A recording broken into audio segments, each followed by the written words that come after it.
107 FM রেইনবোতে। 107 FM রেইনবোতে ভোরাই, আর ভোরাই নিয়ে আজ আপনাদের সঙ্গে অনুষ্ঠানে হাজির রয়েছে আমি মহুয়া।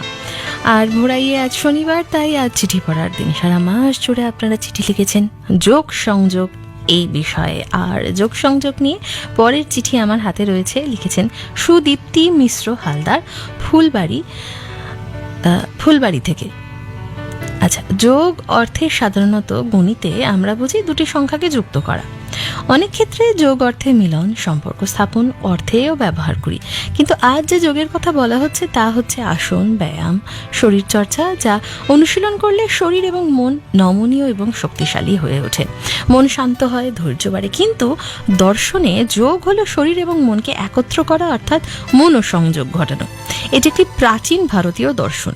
মুনি ঋষিরা যোগের দ্বারা ঈশ্বর এবং এক এবং অদ্বিতীয় এই বিশ্বাসে আস্থা রেখে ঈশ্বরের অস্তিত্ব উপলব্ধি করতেন। তারা যোগ 4 রকমভাবে ভেবেছেন: জ্ঞান যোগ, ভক্তি যোগ, ধ্যান যোগ, কর্মযোগ। শরীর এবং মনের সংযোগ ঘটাতে এক কেন্দ্রিকতার প্রয়োজন।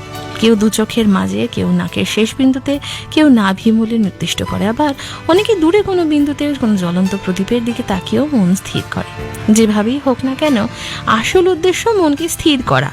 অস্থির মন মানসিক উদ্বেগ, দুশ্চিন্তা বাড়ায়, সঠিক ঘুমে এবং সঠিক চিন্তা ভাবনার ব্যাঘাত ঘটায়, একাগ্রতাকে নষ্ট করে।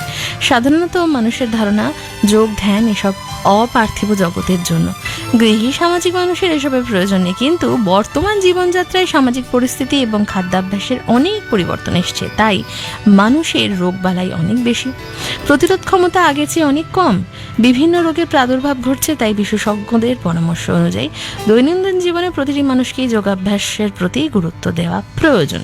শারীরিক এবং মানসিক সুস্থতার লক্ষ্যে 2014 সালে ভারতের প্রধানমন্ত্রী এই প্রস্তাবে রাষ্ট্রসংঘে 21 জুন দিনটিকে যোগ দিবস হিসেবে ঘোষিত করেন। বলা বাহুল্য, সচেতন মানুষেরা যোগের প্রতি আগ্রহ এবং সদিচ্ছা বাড়ানোর লক্ষ্যে বিভিন্ন জায়গায় যোগ কেন্দ্র গড়ে তুলেছেন।